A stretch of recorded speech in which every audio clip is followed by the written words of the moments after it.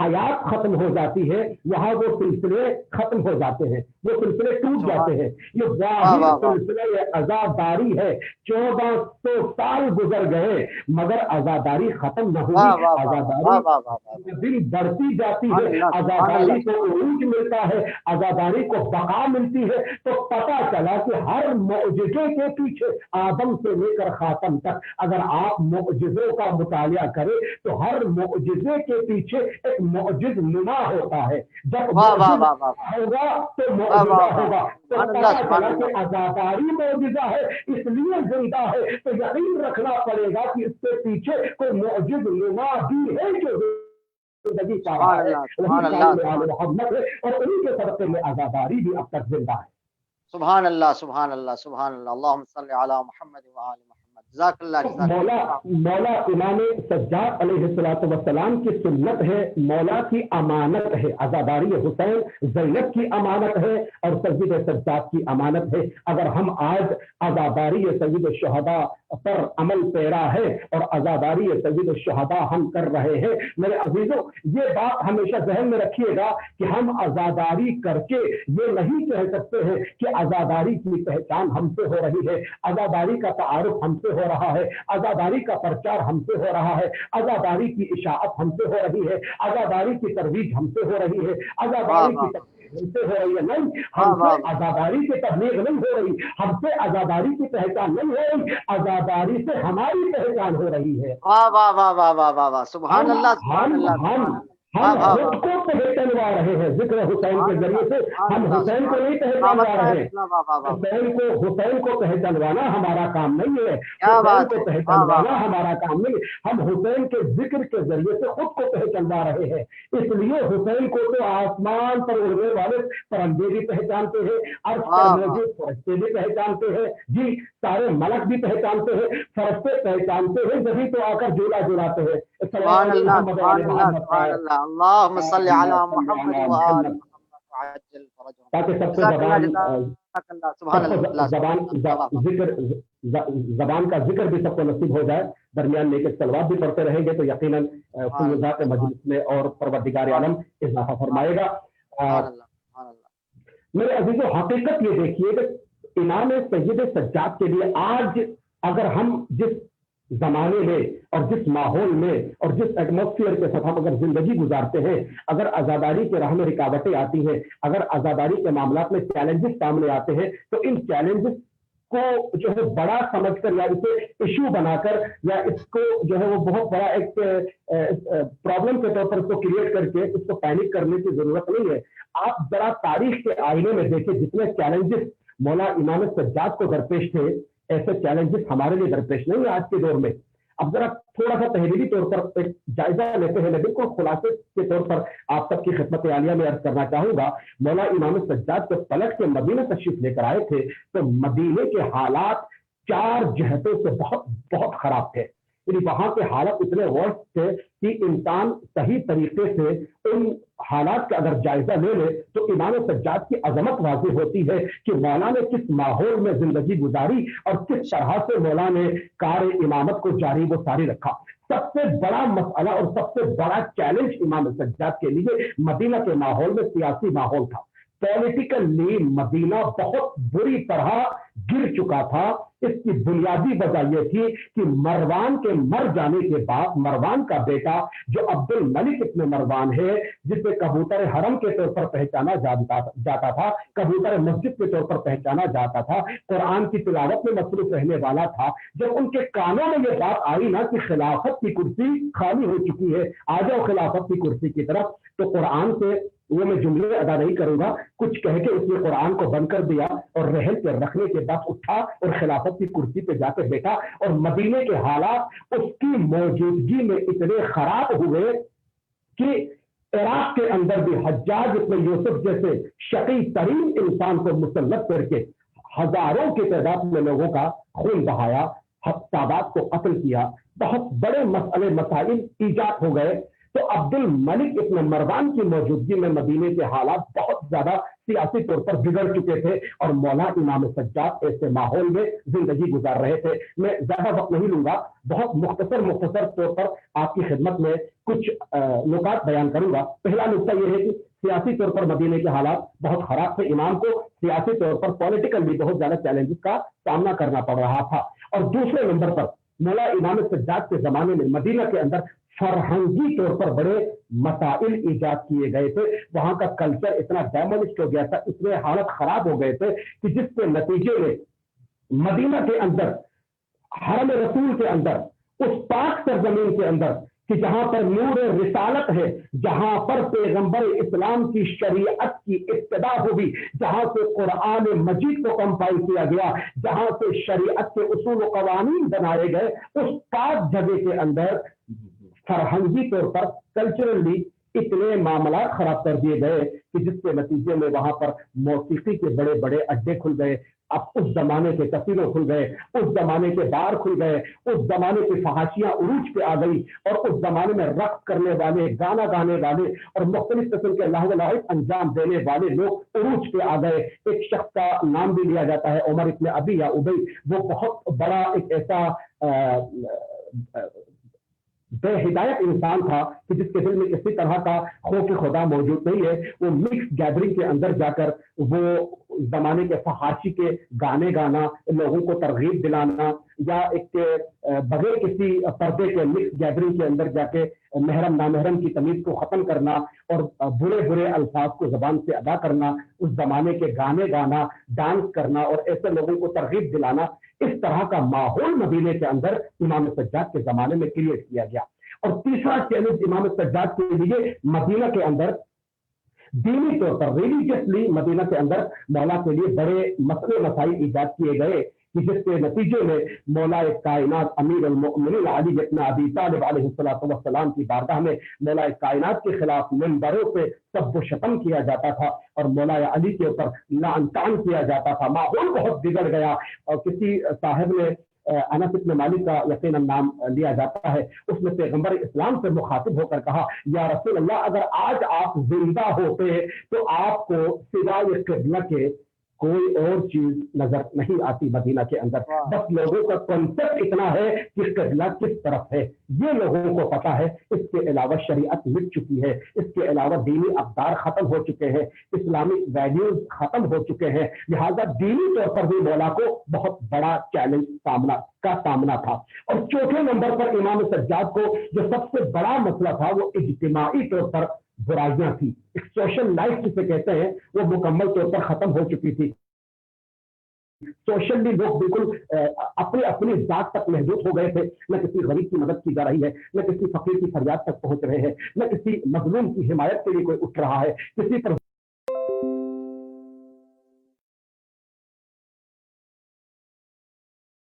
تمسک رکھو اور قرآن سے کبھی جدائی اختیار مت کرنا، کیونکہ قرآن کے ذریعے سے معرفت توحید حاصل ہوتی ہے، اور جب انسان کو معرفت توحید حاصل ہو جائے تو وہ سب سے پہلے اپنے آپ کو پہچاننے لگتا ہے۔ جب انسان خود کو پہچانتا ہے تو پھر ہر حقیقت کو پہچانتا ہے۔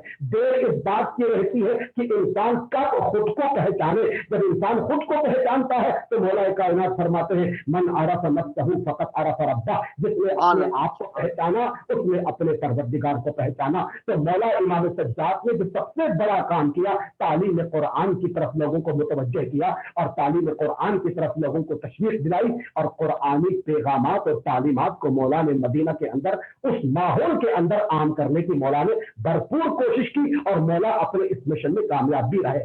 اور دوسرے نمبر پر مولا نے جو سب سے بڑا کام کیا وہ سنت محمد مصطفیٰ صلی اللہ علیہ وسلم وآل محمد وعجل فرجهم، جزاک اللہ۔ سنت پیغمبر کا احیاء کرنا تھا، پیغمبر کی سنت کو اجاگر کرنا تھا، اور مولا امام سجاد نے پیغمبر اسلام کی سنت کا احیاء فرمایا، سنت کو زندہ کیا۔ اس کی دلیل یہ تھی کہ پیغمبر اسلام جس طرح لوگوں پر شفقت فرماتے تھے، امام سجاد نے لوگوں پر شفقت فرمانا شروع کر دیا۔ پیغمبر یہاں تک کہ فزیکلی جسمانی طور پر بھی پیغمبر کا روپ دھارا، جس طرح پیغمبر لباس یکسن فرماتے تھے، امام سجاد نے ویسے لباس یکسن فرمائے۔ جس طرح پیغمبر خدا اپنے سر مبارک مبارک پر امامہ رکھتے تھے، امام سجاد نے ویسے اپنے سر مبارک پر امامہ رکھا۔ پیغمبر جس طرح آواز ویسن فرماتے تھے، امام سجاد نے ویسے آواز ویسن فرمائی۔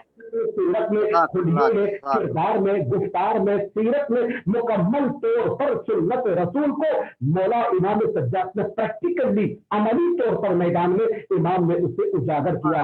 اپنے کاندھے پر راشن اٹھا کر غریبوں کے دروازے پر جاتے تھے، بیمار کی تیمارداری فرماتے تھے، مشکل شخص کی مشکلات کو حل فرماتے تھے۔ اپنے اصحاب کو امام نے اس طرح تربیت دی، سنت پیغمبر کو امام سجاد نے مدینے کے اس ماحول میں، جیسے ابھی آپ نے سماعت فرمایا، مولا نے سنت پیغمبر کو احیا فرمایا۔ تیسرا کام جو سب سے بڑا کام امام سجاد کا تھا، وہ امامت جزاک اللہ جزاک اللہ۔ سب سے مشکل کام اور سب سے مشکل کانسیپٹ مدینے کے اس ماحول میں امامت اور ولایت کو ہضم کرنا تھا، اور یہ بہت بڑا مشکل کام تھا۔ اس کی بنیادی وجہ، مشکل ہونے کی بنیادی وجہ یہ تھی کیونکہ ماحول اتنا خراب کیا گیا تھا۔ مولا کائنات امام اول کے خلاف سب و شتم ہو رہا ہے، امام حسن کو شہید کر دیا گیا، امام حسین کو شہید کر دیا گیا۔ اب امامت کا کنسپٹ بہت زیادہ کمزور ہو چکا تھا۔ ایسے ماحول کے اندر امام سجاد نے اپنا تعارف کرایا، نحن عیبۃ اللہ، نحن ابواب اللہ۔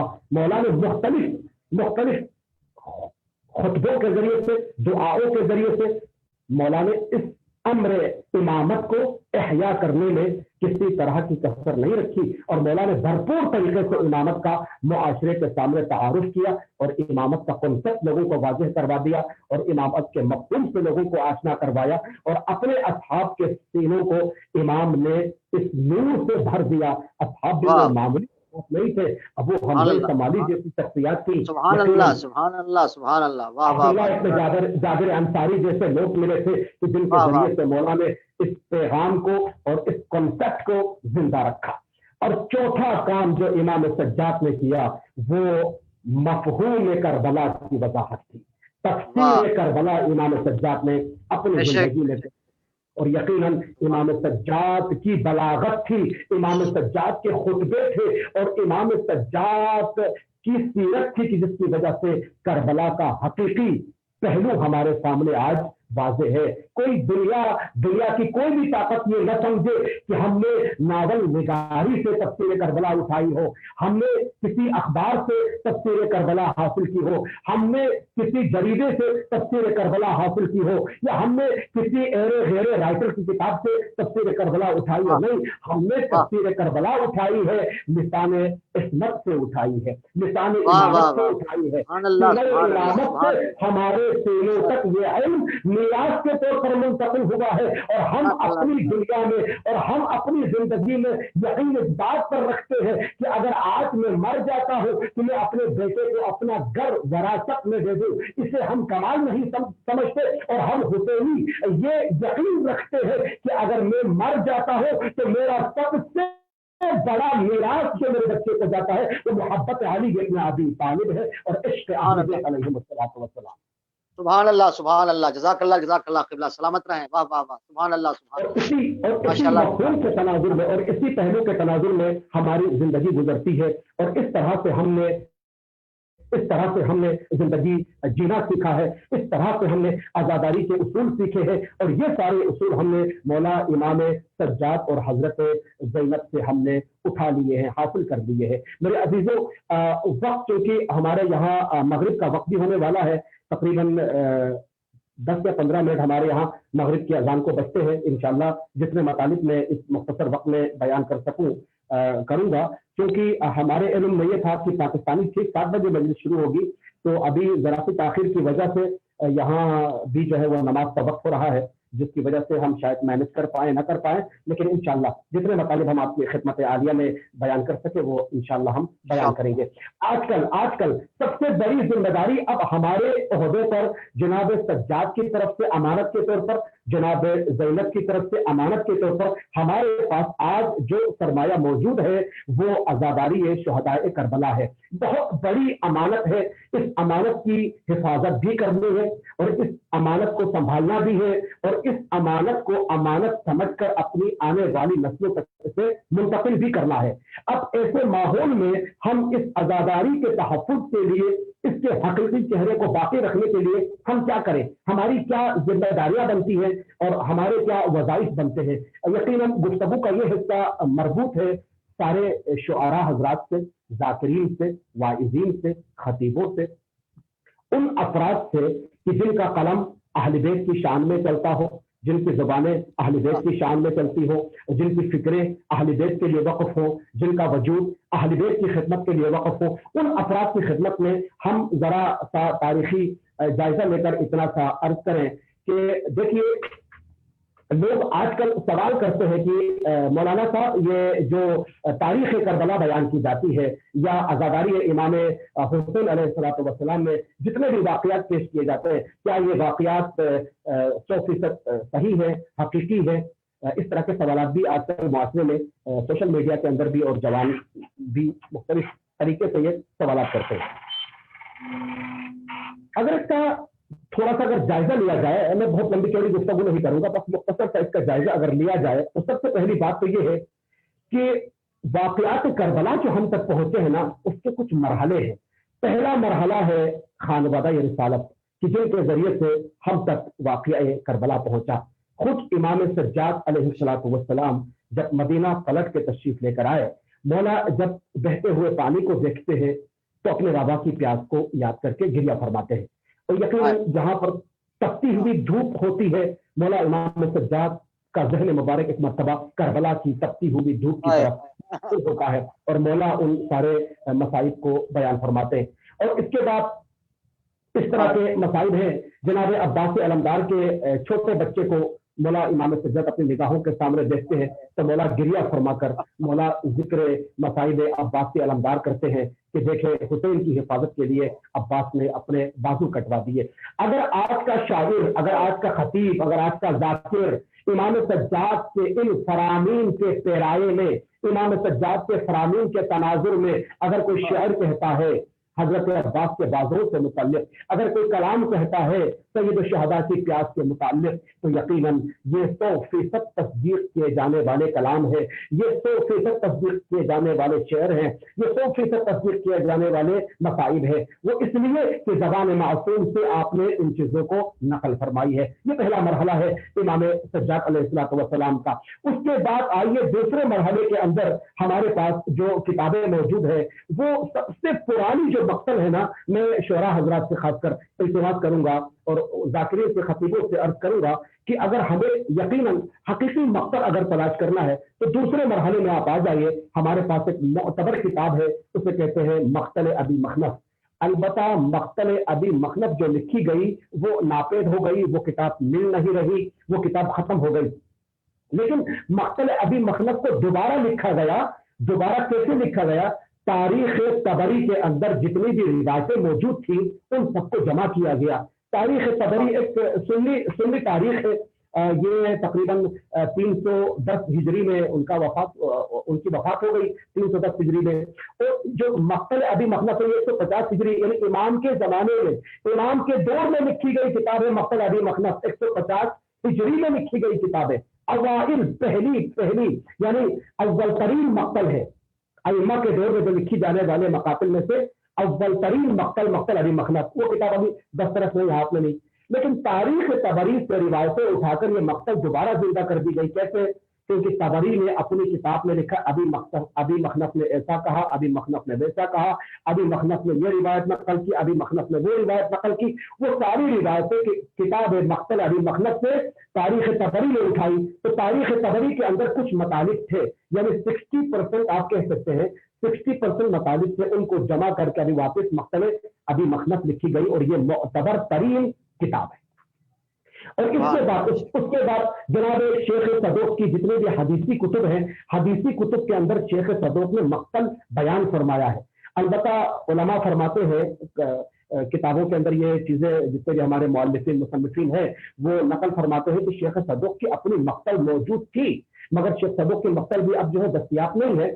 لیکن حدیثی کتابوں میں سے جناب شیخ صدوق کی جتنی بھی حدیثی کتب ہے اس میں سے موارد کو چن کر آج کے دور میں پھر ایک مقتل جو ہے وہ چھاپی گئی ہے جناب شیخ صدوق سے منسوب کر کے، تو وہ کتاب بھی یقیناً بہت بڑی اور معتبر کتاب ہے۔ خلاصہ یہ کہ قرن ہفتم سے پہلے جتنی بھی کتابیں اگر دستیاب ہو جاتی ہیں وہ ساری کتابیں معتبر ہیں، اور اس زمانے کے علماء نے اپنی تمام تر کوششوں کو برائے کار لاتے ہوئے انہوں نے حقیقت بیانے کی کوشش کی ہے۔ تو ہمارے شعراء حضرات، ہمارے خطبہ حضرات، ہمارے ذاکری و واعظین اگر مقتل کا مطالعہ فرمانا چاہتے ہیں تو یقیناً معتبر اور مستند مقتل کا مطالعہ فرمائے۔ جیسے ہمارے پاس شیخ مفید کی کتاب بھی ہے الارشاد، اسی طرح خوارزمی کی مقتل ہے جو اہل سنت سے تعلق رکھتا ہے۔ تو مشکلات پیش آئی ہے میرے عزیزوں قرن ہفتم کے بعد بہت سے پرابلمز کریٹ ہوئے، قرن ہفتم کے بعد بڑے بڑے مسئلے مسائل دکھنے کو ملتے ہیں، یعنی اس کے بعد کچھ عجیب چیزیں ایک کتاب کے اندر وہ واقعہ ملتا ہے تو باقی کتابوں میں وہ واقعہ نہیں ملتا، صرف ایک مصنف نے اس واقعے کو لکھا، باقی کسی نے اس واقعے کو نہیں لکھا، تو اسے اصطلاح میں کہتے ہیں متفردات۔ تو وہ روایات جو متفردات کہلاتی ہے اس کے اوپر ہم عمل نہیں کر سکتے۔ اب جو سب سے بڑا البیہ جو ہے استقداری طاقتوں کی جو کوششیں تھی وہ 11ویں صدی ہجری میں آ کر کے بہت عروج پر آ گئی۔ یہ صدی ایسی ہے کہ اس کے اندر بہت سارے مقتل لکھے گئے، اتنا بڑا کام ہوا کہ جو بہت بڑی کتاب ہے جسے ایکسپوز کیا گیا روضۃ الشہداء کے نام سے، یہ 11ویں صدی ہجری کے بعد کی کہانیاں ہیں، اور اس کے بعد سے جو ہے تحریک کربلا ہوئی، تحریک عاشورہ کا سلسلہ شروع ہوا، جو بہت بڑے مسائل وہاں پر کریٹ ہوتے ہیں۔ تو میرا جو ہے عرض کرنے کا مقصد اور مطلب یہ ہے کہ ہمیں جو ہے معتبر مقتل کی طرف توجہ رکھنی چاہیے۔ کوئی بھی شاعر اگر استعارے سے کام لیتا ہے، کنایے سے کام لیتا ہے، تشبیہات سے کام لیتا ہے، اس میں کوئی قباحت نہیں ہے۔ خود مولا امام سجاد کے سامنے شعراء آ کر کے اشعار پڑھتے تھے، مولا نے کبھی تنقید نہیں فرمائی۔ مولا امام محمد باقر کے سامنے شعراء آ کر کے کلام پیش کرتے تھے، مولا نے کبھی تنقید نہیں فرمائی۔ مولا امام صادق علیہ السلام کے زمانے میں آ کر کے اشعار پڑھتے تھے مولا حسین کی خدمت میں، اہل بیت کی شان میں، یا مصائب کربلا کے عنوان سے مولا گریہ فرماتے تھے، مولا نے کبھی تنقید نہیں فرمائی۔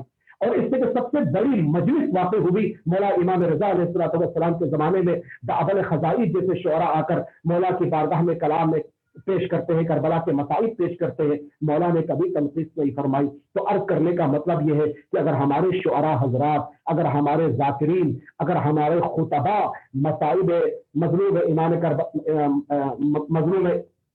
کربلا کے مسائل اگر پیش کر رہے ہیں، یا اگر شہداء کربلا کے مسائل پیش کر رہے ہیں، یا اشعار کے طور پر پیش کر رہے ہیں، تو ان سب کی توجہ ہونی چاہیے اس بات کی طرف کہ آپ احساسات کو لکھ سکتے ہیں، آپ احساسات کو بیان کر سکتے ہیں، جذبات بیان کر سکتے ہیں۔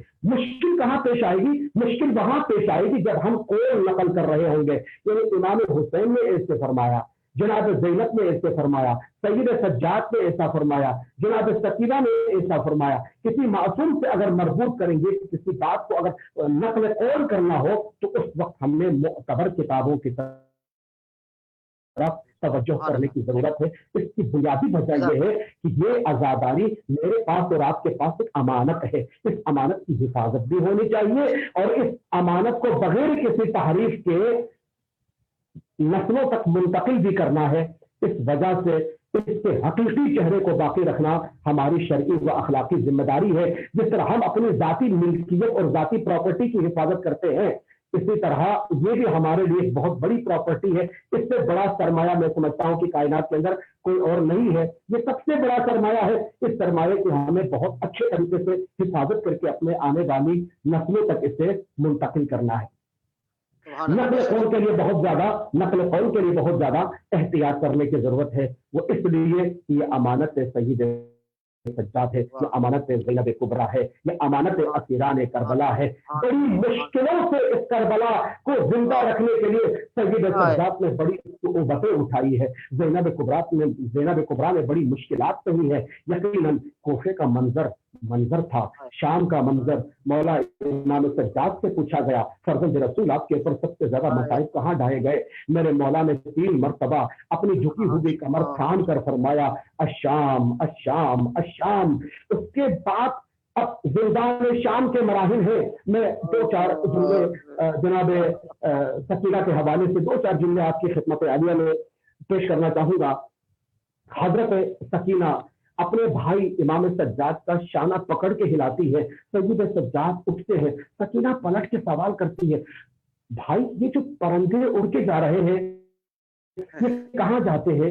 تو ایک مرتبہ سید سجاد نے اپنی غریب بہن کا چہرہ دیکھا کہ جس کا چہرہ مرجھایا ہوا ہے اور جن کے رخساروں پر تماچوں کے نشان ہے اور جن کے گوشوارے چھیلے گئے ہیں, ابھی تک کانوں سے خون جاری ہے اور جس کا دامن جلا ہوا ہے اور بچی کے چہرے پر خاک ہے, بچی کے سر پر خاک ہے. یقیناً یتیموں کی کیفیت ہوتی ایسی ہے, اسیروں کی کیفیت ہوتی ایسی ہے, مظلوموں کی کیفیت ہوتی ایسی ہے, پیاسوں کی کیفیت ہوتی ایسی ہے. ایک مرتبہ سید سجاد خون کے آنسو بہاتے ہوئے سکینہ سے پوچھتے ہیں کہ سکینہ سوال کیسا ہے؟ کہا بھیا پوچھ رہی ہوں کہ یہ پرندے کہاں جاتے ہیں؟ تو جناب سید سجاد فرماتے ہیں یہ پرندے اپنے گھونسلوں کی طرف جاتے, اپنے گھروں کی طرف جاتے. ایک مرتبہ سکینہ سجاد کے چہرے سے نگاہیں ہٹائی, سجاد کے پیروں کی طرف نظریں کی اور ایک جملہ کہا بھیا ہم مدینے کب جائیں گے, ہم مدینے کب پلٹ کے جائیں گے؟ میں نانا رسول خدا کے روزے پر اپنے معصوم ہاتھ رکھ کے کہوں گی نانا آپ کے مدرسے کو کربلا میں جلا کر دیا گیا, نانا آپ کی بیٹیوں کے ضرور سے چادریں کھیلی گئی, آپ کے خانوادے کو پیار کا تشنا. ایک مرتبہ سید سجاد خون کے سیدہ کو تسلی دیتی ہے.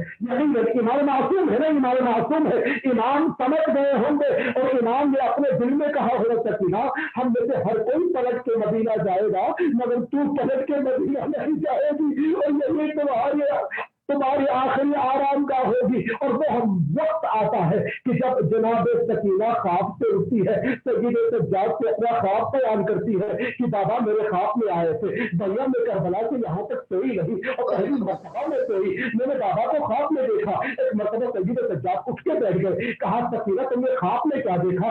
کہا بھیا میں نے خواب میں دیکھا کہ بابا مجھے اپنی جانب بلا رہے تھے, بابا مجھے اپنی جانب بلا رہے تھے اور بابا کہہ رہے تھے سکینہ اب تم تماچے بہت کھائے, سکینہ اب تم نے مسائل بہت سے لیے, سکینہ اب تم پر مسائل بہت کھائے گئے, بیٹا آواز ہے میری طرف. ایک مرتبہ سکینہ کا گریہ بلند ہوا, یزید تک خبر پہنچی کہ بچی رو رہی ہے. کہ یزید نے بندہ بھیجا کہ پوچھو کہ بچی کیوں رو رہی ہے. امام سجاد فرمانے لگے اپنے بابا کو یاد کر رہی ہے, مگر یزید ملعون نے تشت کو بھیجا زندان کے اندر, ایک ہاتھ میں مشعل ہے دوسرے ہاتھ میں تشت ہے, زندان میں داخل ہوا, سکینہ کے قریب تشت لے کے آئے.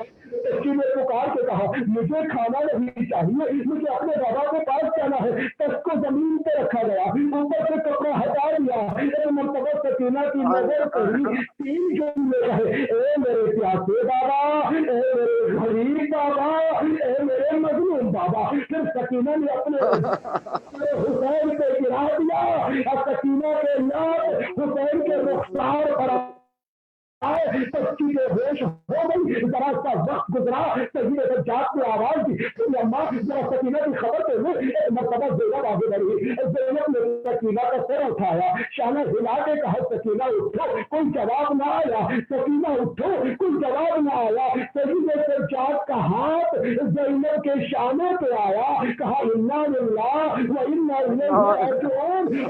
خبر کرے یہی رضا پروردگار ہے اور یہی حکم الہی ہے. ایک مرتبہ زینب نے سکینہ کے سر کو زمین پہ رکھا, شہزادی کھڑی ہو گئی, کربلا کا رخ دیا, السلام علیک یا ابا عبداللہ حسین, تجھے پر بہن زینب کا سلام, تیری امانت زندہ یا حسین. وسيعلم الذين ظلموا حق آل محمد أي منقلب ينقلبون فيا ليتنا كنا معكم سيدي والله فنفوز فوزا عظيما. نسألك اللهم وندعوك ونقسم عليك باسمك العظيم الأعظم الأعز الأجل الأكرم بحق الحسين يا الله يا الله يا الله يا الله يا الله. اللهم اهدنا من عندك واغفر علينا من فضلك وانشر علينا من رحمتك وانزلنا من بركاتك إلهي بحق محمد وأنت المحمود, بحق علي وأنت الأعلى, بحق فاطمة وأنت فاطر السماوات والأرضين, بحق الحسن وأنت المحسن, بحق الحسين وأنت قديم الإحسان. پروردگار اس ذکر حسین کے صدقے میں عزاداری مظلوم کربلا و تمام عزاداران امام حسین کی حفاظت فرمایا اللہ. زیارت کربلا سفر عشق کی جانب نکلنے والے تمام زائرین امام حسین کی حفاظت فرمایا اللہ. پروردگار ہم سب کو قبر ششگوشہ ابا عبداللہ کی زیارت نصیب فرمایا اللہ، اور آخرت میں مولا کی شفاعت نصیب فرمایا اللہ. پروردگار محمد و آل محمد کے صدقے میں مولا و آقا کے ظہور میں تعجیل فرمایا اللہ. ہم سب کو مولا کے حقیقی آوان و انصار میں شامل ہونے کی توفیق دے یا اللہ. بسم اللہ الرحمن الرحیم. ان اللہ و ملائکتہ یصلون علی النبی یا ایہا الذین آمنوا صلوا علیہ وسلموا تسلیما. اللہم صلی علی محمد وآل محمد وعجل فرجہ. بہت بہت شکریہ عالی جناب قبلہ حجت الاسلام والمسلمین شیخ یعقوب شاہد اخوندی صاحب کا تہ دل میں شکر گزار ہوں کہ آپ نے اپنی قیمتی اوقات سے وقت نکالا اور اپنی مصروفیات سے وقت نکال کے ہماری دعوت کو قبول کر کے تشریف لائے. بہت بہت شکریہ قبلہ صاحب. خدا مولا آپ کو سلامت رکھیں.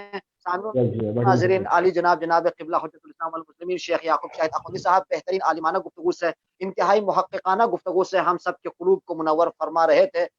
مولا سلامت رکھیں تمام سامعین و ناظرین. آپ تمام سامعین و ناظرین جو دنیا کے گوشہ و کنار سے اس پروگرام کو دیکھ رہے ہیں اور ہمیشہ ہمارے ساتھ تسلسل سے ہیں، میں آپ کا بھی استہ دل شکریہ ادا کرتا ہوں اور مشکور و ممنون ہوں. خدا آپ سب کو سلامت رکھیں اور آپ تمام کی صحت و سلامتی کے لیے اور بالخصوص قبلہ حجت الاسلام والمسلمین شیخ یعقوب شاہد اخوندی صاحب کی صحت و سلامتی کے لیے آپ حضرات سے گزارش ہے ایک مرتبہ سب نعرہ صلوات ارشاد فرمائیں. اللہم صلی علی محمد وآل محمد وعجل فرجہم. انشاءاللہ کل بھی اسی ٹائم پہ انشاءاللہ مجلس ہوگی جس سے عالی جناب قبلہ حجت الاسلام والمسلمین علامہ شیخ انور نجفی صاحب جو ملک پاکستان اسلام آباد سے وہ براہ راست جو ہے خطاب فرمائیں گے. آپ تمام سامعین و ناظرین سے کسی وقت پہ جو ہے مجلس میں شرکت کی استطاعتوں میں ایک ربائی کے ساتھ کل تک کے لیے آپ حضرات سے، آپ سامعین و ناظرین سے اجازت چاہوں گا. قتل دشمن پہ بھی ہنسنا نہیں شیوا ان کا، قتل دشمن پہ بھی ہنسنا نہیں شیوا ان کا، یہ الگ بات کہ وہ مصلحتاً شاد رہیں، اور ہرملا قتل پہ یوں تیرے ہنسے تھے سجاد تاکہ تاریخ کو اصغر کی ہنسی یاد رہے. قتل دشمن پہ بھی ہنسنا نہیں شیوا ان کا، یہ الگ بات. سبحان اللہ سبحان اللہ. بہت بہت بہت سجاد تاکہ تاریخ کو اصغر کی ہنسی یاد رہے. والسلام علیکم ورحمۃ اللہ وبرکاتہ. ورحمۃ اللہ وبرکاتہ. أزور سيدي ومولاي ومعتمدي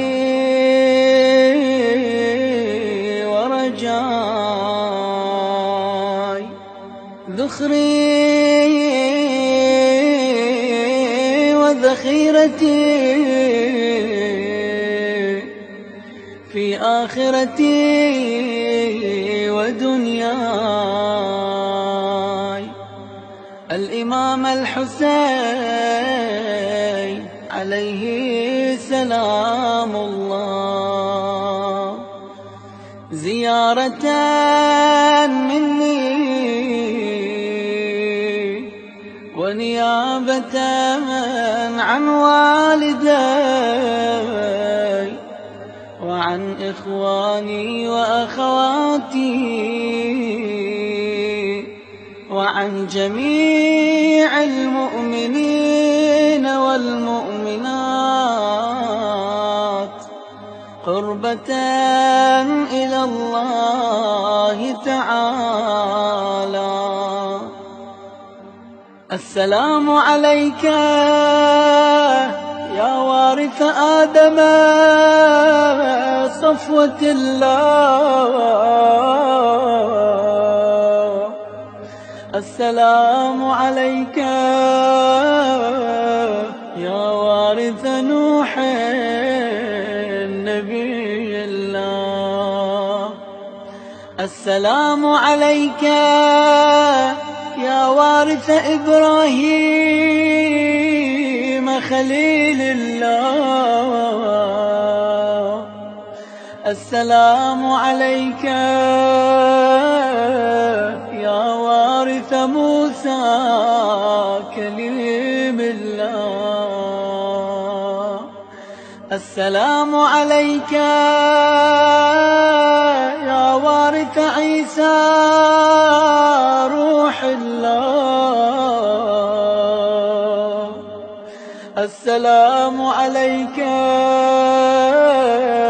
يا وارث محمد حبيب الله، السلام عليك يا وارث أمير المؤمنين عليه السلام ولي الله،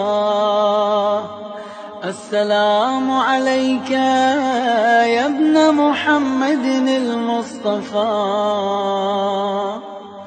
السلام عليك يا ابن علي المرتضى، السلام عليك